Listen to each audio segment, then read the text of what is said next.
bem, pessoal, vamos dar continuidade aqui ao nosso encontro, aos nossos estudos.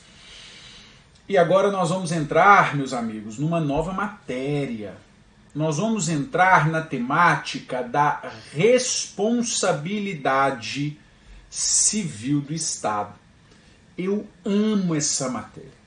Acho essa matéria extremamente gostosa, prazerosa de estudar, e é uma matéria que eu acho fácil. Vamos estudar, pessoal, a responsabilidade civil do Estado? Começando com esse ponto aqui. A responsabilidade do Estado por atos lícitos, perfeito? Bom, pessoal, vamos lá. O Estado pode responder por atos ilícitos, ok? O Estado pode responder por atos ilícitos ou por atos lícitos. Eu não estou nem te questionando se é possível ou não. Eu estou te afirmando que o Estado responde tanto por atos ilícitos, que é a regra da responsabilidade civil do Estado, quanto também o Estado responde por atos lícitos, em que o Estado vai responder de maneira excepcional. Bom, venha cá.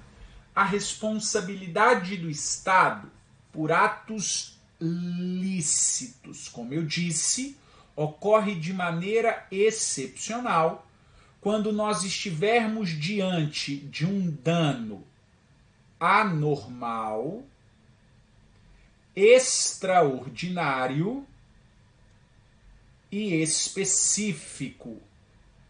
Dano anormal, extraordinário e específico.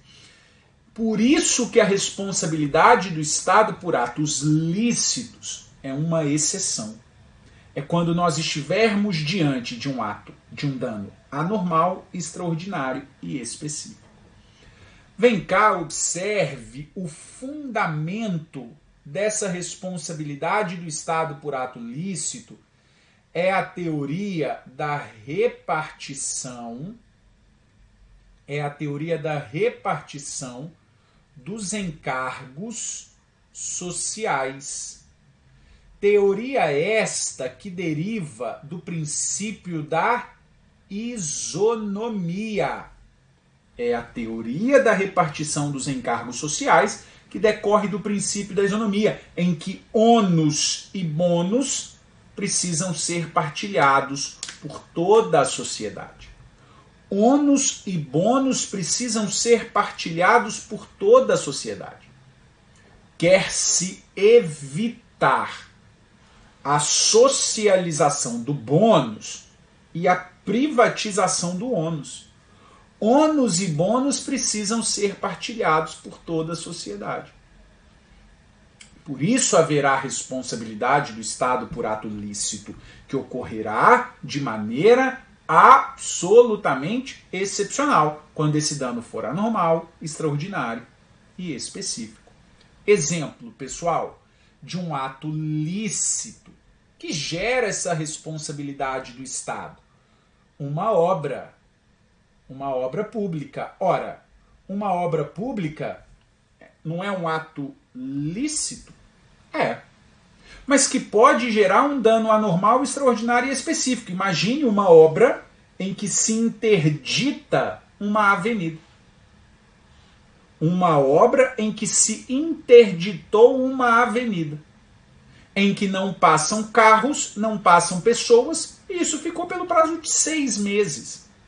Os lojistas ali foram à falência. A falência decorrente de um ato lícito, de uma obra pública, um dano anormal, extraordinário e específico. Um outro exemplo, pessoal, em que haverá responsabilidade do Estado por ato lícito é a atuação de uma autoridade policial né, sob uma causa excludente da ilicitude. Uma autoridade policial atuando sob uma causa excludente da ilicitude, sob uma legítima defesa, sob um estrito cumprimento do dever legal, enfim, atuando com uma causa excludente da ilicitude, que gera dano ao particular, o Estado poderá ser responsabilizado. Perfeito? Pois muito bem. Bom, pessoal, vamos adentrar agora no estudo das teorias acerca da responsabilidade civil do Estado. E nós vamos ter, basicamente, dois grandes grupos de teorias. Nós vamos ter aqui as teorias civilistas e depois nós vamos estudar as teorias administrativas. Teorias civilistas, teorias administrativas. Vamos começar pelas teorias civilistas. Que eu já vou te dizer o seguinte: nenhuma delas é aplicada no direito brasileiro. Nenhuma. E por que nós vamos estudar? Porque as provas perguntam sobre elas. E outra, há no todos os editais a evolução da responsabilidade civil do Estado. E a gente vai precisar passar nessas teorias. A primeira teoria civilista é a teoria da irresponsabilidade. Pessoal, bom, como o próprio nome diz, pela teoria da irresponsabilidade, o Estado não responde por danos gerados ao particular. Pela teoria da irresponsabilidade, o Estado não responderá por danos gerados ao particular. Não responde. Essa teoria da irresponsabilidade remonta aos estados absolutistas. A teoria da irresponsabilidade abarca os estados absolutistas, em que a figura do monarca, que era representante de Deus na terra, era todo o poder emanando de Deus para o monarca, a figura do monarca se confundia com a do Estado.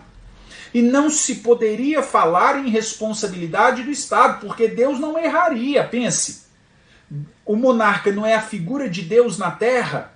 Como que Deus vai errar, sendo que a figura do monarca e do Estado se confundem? Não há que se falar em responsabilidade do Estado.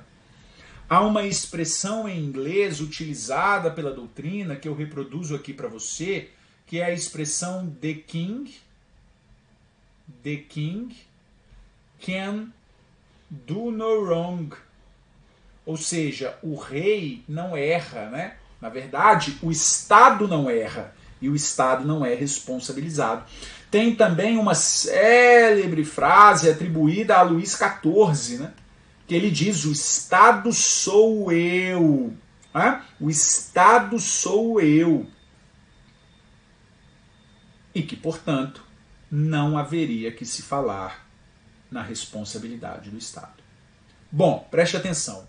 A teoria da irresponsabilidade começa a se perder por meio das revoluções liberais, notadamente a Revolução Francesa. Por meio das revoluções liberais, a Revolução Francesa. A Revolução Francesa, que estabelece o Estado de Direito, que estabelece a lei como centro do ordenamento jurídico, que aí surge a ideia do princípio da legalidade, do respeito à lei, e, portanto, afasta-se essa ideia de irresponsabilidade do Estado. Pessoal, a teoria da irresponsabilidade nunca vigorou no direito brasileiro. Perfeito? A teoria da irresponsabilidade nunca vigorou no direito brasileiro. Bom, surge então a segunda teoria. Projeto para você são a chamada teoria dos atos de império e de gestão. Bom, ato de império, lembre para mim, é aquele que o Estado pratica com as suas prerrogativas. É aqueles em que o Estado pratica com o seu poder de império, que pratica com o ius império, em soberania em relação ao particular. Já os atos de gestão, o Estado pratica desprovido, despido do seu poder de império. O Estado pratica despido do seu poder de império. Está em certa igualdade, com o particular. Bom, diante dessa diferença, a gente vai conseguir dizer que pelos atos de império que gerem danos, o Estado não responde. Mas que pelos atos de gestão que gerem danos, sim, o Estado responde. Perceba que é uma evolução essa teoria. Porque eu saio de uma teoria em que o Estado não responde por nada e passo para uma teoria que o Estado passa a responder por alguns atos. Não me importa o exemplo de te dar exemplos disso, porque essa teoria não é aplicada no direito brasileiro. O que eu quero que você saiba, e é o que cai em prova, é exatamente a distinção entre ato de império e de gestão e se o Estado responde ou não por eles. Simples. Isso com base na teoria. Mas não se trata de uma teoria aplicada no direito brasileiro. Por um ato de império, por exemplo, o poder de polícia, o Estado não responderia. Contra um ato de gestão, um contrato, o Estado responderia por danos. Mas não é aplicado no direito brasileiro. Surge, então, a terceira teoria, a chamada teoria da culpa civil. Por ela, o Estado responderia por seus atos e omissões. O Estado responderia por seus atos e omissões e teria uma responsabilidade subjetiva. O Estado responderia por atos e omissões e essa responsabilidade seria subjetiva. Sem sombra de dúvida, essa teoria foi um grande avanço. Porque, veja, a gente saiu da ausência de responsabilidade para uma situação em que o Estado responde e outra não, e aí a gente chega na situação em que o Estado vai responder, só que de maneira subjetiva.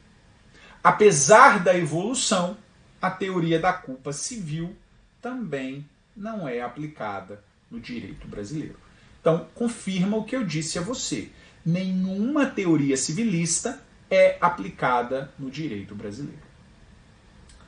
Então, vem o estudo das chamadas teorias administrativas. Essas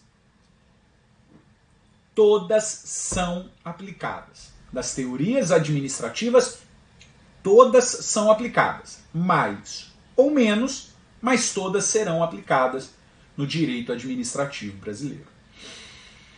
Começando com a chamada teoria da culpa anônima, da culpa do serviço, da faute de service. Do meu francês muito requintado, né?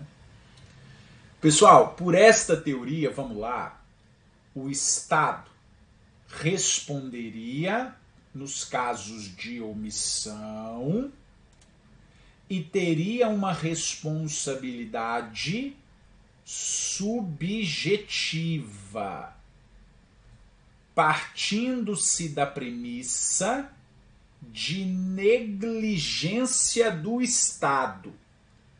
Por essa teoria, o Estado teria responsabilidade subjetiva e essa responsabilidade subjetiva seria aplicada nos casos de omissão.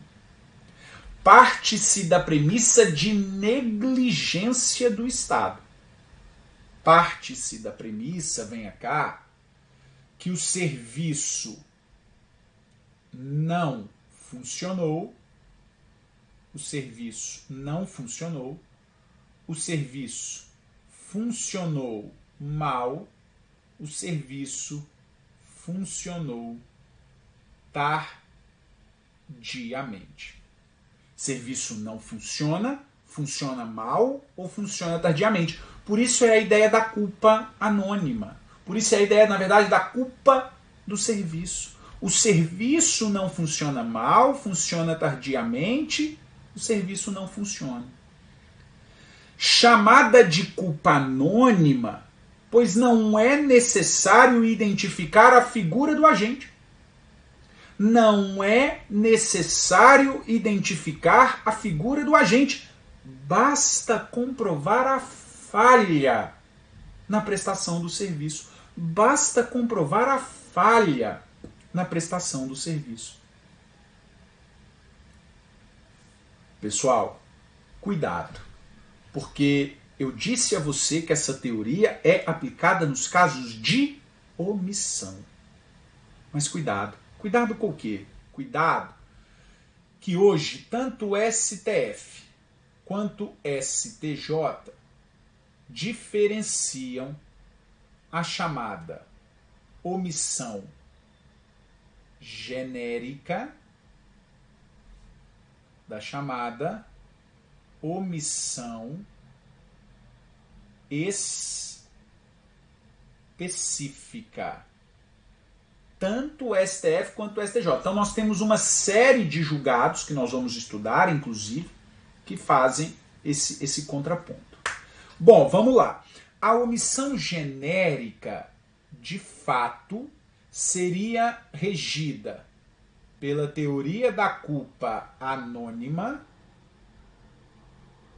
seria, de fato, regido pela teoria da culpa anônima e portanto, ensejaria uma responsabilidade subjetiva.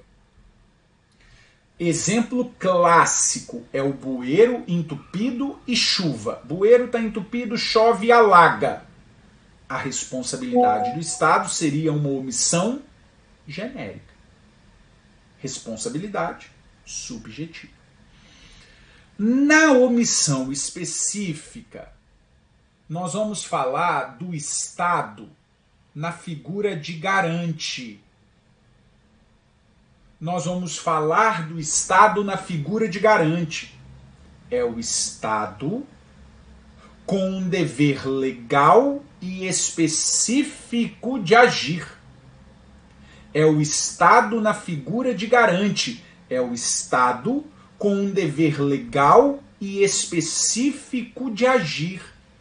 Na omissão específica, a teoria é a teoria do risco administrativo e, portanto, a responsabilidade seria objetiva. É a questão, por exemplo, do preso na penitenciária que se suicida, de uma pessoa que invade um hospital público e mata o paciente que está nesse hospital público. É a omissão específica. É a falha no dever legal e específico de agir do Estado. O Estado na figura de garante. Teoria do risco administrativo, portanto, responsabilidade objetiva. Perfeito? E haverá uma série de julgados que nós vamos enfrentar daqui a pouquinho. Perfeito. Bom, vamos lá. Chegamos à segunda teoria administrativa. Perdão, a chamada teoria do risco integral. Na teoria do risco integral, o Estado seria um segurador universal. Pela teoria do risco integral, o Estado seria um segurador universal. O Estado responderia por todo e qualquer dano gerado ao particular. Por todo e qualquer dano gerado ao particular, o Estado teria responsabilidade. Ele seria um segurador universal, não haveria que se falar em causa excludente da responsabilidade. Não haveria que se falar em causa excludente da responsabilidade, porque o Estado seria um segurador universal. Bom, naturalmente, venha cá, essa teoria, como regra, não é aplicada. Essa teoria, como regra, não é aplicada no direito brasileiro, como regra. Essa teoria vai ter uma aplicação excepcional. Excepcional, aplicação. Excepcionalmente é aplicada. Quais casos, pessoal?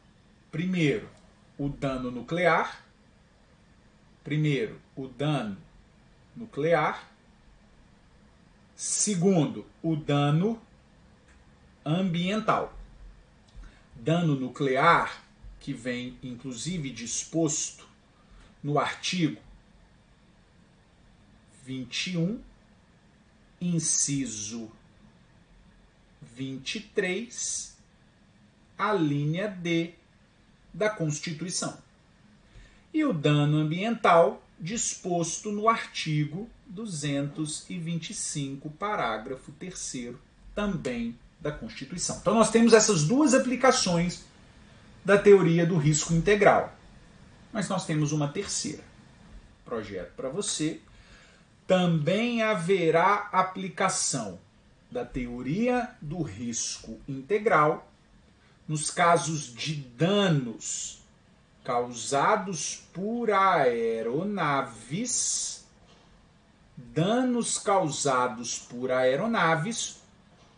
com matrícula no país.